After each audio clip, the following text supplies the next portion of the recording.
BX1+, toujours plus d'actu. Voilà, c'est le dernier quart d'heure de Toujours plus d'actu qui est, comme chaque fois, consacré à la culture. On va parler de la dernière nuit du monde. C'est un spectacle que vous pouvez voir en ce moment au Théâtre National. Il faut vous dépêcher parce que c'est jusqu'à la fin de la semaine. Bonjour Fabrice Murgia. Bonjour. Merci d'être avec nous, directeur du Théâtre National qui vient de passer la main et qui, comme cadeau d'adieu au Théâtre National, offre cette pièce. Vous signez la mise en scène et vous êtes aussi l'acteur principal. Il y a 2 acteurs sur scène.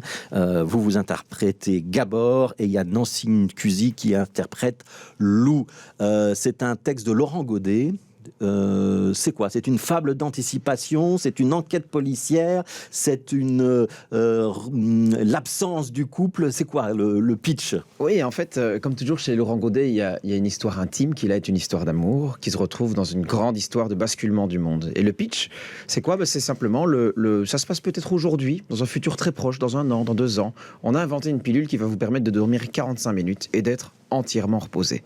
Alors là, il y a là évidemment des objectifs d'habiter la nuit pour consommer plus, produire plus, mais également avoir plus de temps pour soi, abolir peut-être le chômage. Il y a un vrai projet politique derrière, adopté par 54 pays. Et Gabor travaille au lancement de cette pilule. Il travaille à la communication, il invente des slogans. C'est une sorte de golden boy. Hein. Il est à la fois, il pourrait être à la fois conseiller politique, à la fois conseiller en com, chef marketing. Il est un peu tout ça. Hein. Voilà, c'est ça. Et on sent qu'il est complètement habité par ce projet de dormir moins pour pouvoir faire plus, et avec des fins honorables selon lui.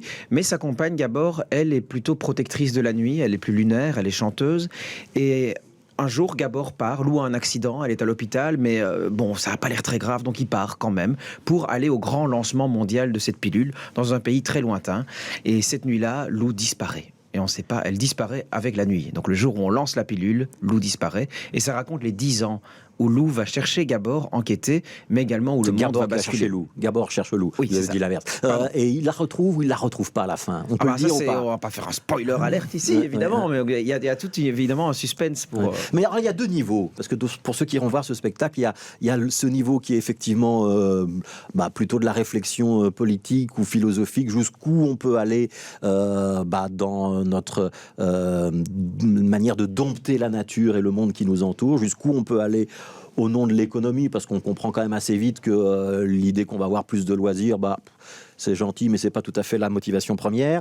Et puis il y a la lecture qui est plus effectivement de cette recherche de l'être qui a disparu, qui relève à la fois un petit peu de l'enquête policière, mais aussi de l'absence et du désir et du malheur de perdre quelqu'un qu'on aime. C'est quoi qui emporte l'un sur l'autre? Parce que c'est un peu déroutant dans le spectacle. Il y a 2 niveaux comme ça qui s'enchevêtrent tout le temps. Oui, en tout cas, c'est la façon dont l'intime, l'histoire de cette histoire d'amour, cette émotion, va aussi se transformer, dont les corps vont changer. Ce manque va être modifié parce qu'on ne dort plus. Donc voilà, le gars prend sa pilule, il dort 45 minutes, mais il passe son temps à pleurer. Donc perdre quelqu'un, c'est dur, mais perdre quelqu'un quand on peut jamais se reposer, c'est pire. Voilà, c'est exactement un petit peu la chose. Ouais, on va regarder un petit extrait, parce que comme ça permettra à tous ceux qui nous écoutent de pouvoir visualiser un petit peu ce dont on parle. Regarde-moi. Je ne sais même plus quel âge j'ai. Âge naissance ou âge pilule, tout se mêle. Trop de vie. Trop de vie. Personne n'avait pensé à cela, que nous finirions par être trop pleins de notre propre vie. Nous aurons le temps. Nous aurons le temps, c'est beau, hein? C'est moi qui avais trouvé ce slogan-là. Et moi, je les entends encore crier, hurler. Nous aurons le temps. Nous aurons le temps! L'excitation qui s'est emparée des rues, les hurlements de joie, les pétards, les klaxons, les feux d'artifice, l'explosion du monde qui trépigne. Et nous aurons le temps d'aller chanter, danser. La nuit va enfin s'affranchir du sommeil. Chanter, danser. Et nous aurons le temps, oui. Combien de temps de scène? Ja, ik ben ter plekke. De situatie is nu gekalmeerd, maar de onlusten worden door de overheid beschreven als zeer brutaal. Het begon allemaal rond 16 uur. Voilà, petit extrait de la dernière nuit du monde. Ça, c'est une captation qui a eu lieu à Avignon. Mais le spectacle, j'imagine, n'a pas tellement changé dans la forme dans laquelle il est présenté à Bruxelles. On vient de voir donc une partie d'un monologue. Il y a beaucoup de monologues. Hein. Vous occupez très largement un récit, oui, tout à fait, de ce spectacle. Et puis, un petit apport de la vidéo. Ce qu'on voit dans la vidéo, c'est une couverture télévisée d'une sorte d'émeute. Hein. C'est le mouvement de la nuit noire qui ne veut pas qu'on supprime la nuit.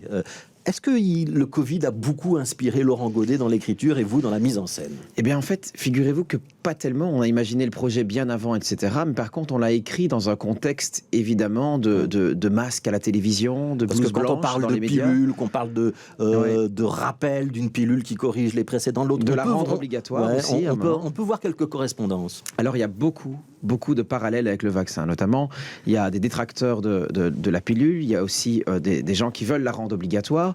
Mais nous, on a vraiment... On a vécu ça en filigrane. On a écrit pendant le confinement, le projet était totalement différent au départ, mais on s'est certainement laissé inspiré par tout ce climat, ce truc ambiant qui se passait. Oui. Alors, on vient de voir un extrait. Il y a l'usage de la vidéo. C'est quelque chose que vous faites très, très souvent dans vos spectacles, Fabrice Murgia. Il y a un décor qui est très dépouillé. C'est-à-dire que, il y a un peu de neige par terre. On est avec cet écran qui est derrière vous. Il y a 2 rectangles dessinés au sol. C'était volontaire de ne pas aller plus loin dans les décors? Oui, parce que c'est un spectacle auquel on voulait offrir une mobilité internationale forte. Il y a peu d'acteurs et donc on s'est dit mais voilà, on va essayer de le tourner un maximum. Et la compagnie a des gros spectacles, mais il en faut aussi des spectacles qui peuvent se jouer en plein air aussi, parce que ça parle de la nuit. Ouais. Et puis ça parle d'écologie et d'anthropocène, donc on voulait aussi avoir quelque chose de cohérent. Et vous allez donc il va être traduit en espagnol, en anglais, hein, je pense. Oui, on le joue en espagnol et en anglais également. Donc ça veut dire que ça va tourner à l'étranger. Donc il faut le voir rapidement à Bruxelles. Oui, ça revient en mai aussi à Bruxelles. Ça reviendra au mois de mai. Oui, bon, voilà. D'accord.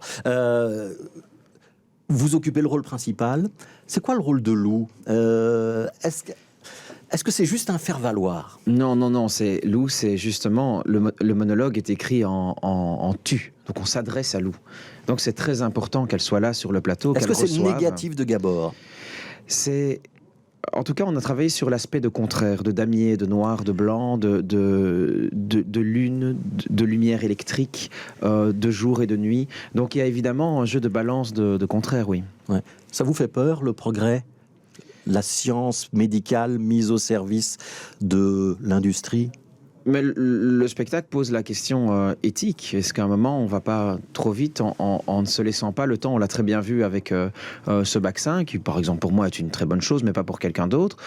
Mais l'absence de débat parlementaire, ou en tout cas le dépassement d'un comité de décideurs du débat démocratique et parlementaire, pose question dans nos sociétés qui vont trop vite. Et ça c'est dans la pièce aussi. Il y a cette capacité, également, oui. C'est la Commission européenne, hein, je pense, dans le texte de Laurent Godet, qui prend la décision avec d'autres États d'imposer le jour. En fait, c'est ça. On va nous imposer le jour. Et oui, et après, qu'est-ce que ce sera? Parce que la nuit reste un des derniers espaces qu'on n'a pas rendu marchand. On peut commercialiser l'amour, la faim, la soif, l'amitié, on peut l'acheter, la vendre. Mais la nuit, c'est encore embêtant, on ne peut pas habiter ça. Et alors, on peut le faire, mais jusqu'où ira-t-on? Est-ce qu'on va privatiser l'oxygène à un moment? Est-ce que Gabor, il a des remords à un moment d'avoir travaillé à l'abolition de la nuit? Ah, bien sûr, il tient, comme tous les héros tragiques, en fait, il tient la faute en lui. Il a fait une faute. Il a fait une faute, la faute de laisser Lou dans l'intime, la faute de tuer la nuit aussi, dans le spectacle. Ouais, c'est la fable de ceux qui privilégient leur carrière, leur réussite, et qui oublient le monde et qui s'oublient eux-mêmes. Oui, mais avec la différence qu'il avait un projet pour le monde auquel il croyait. C'est pas le méchant capitaliste avec les petites cornes diables, avec les dents longues. Non, c'est aussi quelqu'un qui croyait vraiment en ce projet. Et qui croit que, ça décentre un petit peu l'homme dans son rapport au vivant, à la nature, mais finalement, c'est peut-être ce qui va nous sauver. Je crois que si cette pilule existait, on la prendrait tous, mais tous avec des bonnes excuses. Ouais, une dernière question sur le rythme. On passe du calme à l'extra excité. C'est facile à jouer pour vous? Bon, et c'est facile à Il y jouer. a une tension permanente, hein, quand même, Oui, du début jusqu'à la fin. Il y a une tension permanente, mais on va dans les flashbacks, donc c'est-à-dire des petites matinées au réveil avec Lou, des grasses matinées, et puis on bascule dans l'excitation du monde. Et c'est comme un puzzle, il reconstruit. Et donc, dans l'excitation qu'il vit, de ne plus dormir, d'avoir les yeux grands ouverts, d'être surexcité, il se rappelle de moments de calme. Et donc, c'est un petit peu la dynamique du spectacle qui bouge beaucoup. Voilà, ça s'appelle La dernière nuit du monde, celle à partir de laquelle on n'aura plus que des jours. Et donc, on n'est peut-être pas ravis de cette perspective, mais c'est l'imagination de Laurent Godet qui a signé le texte.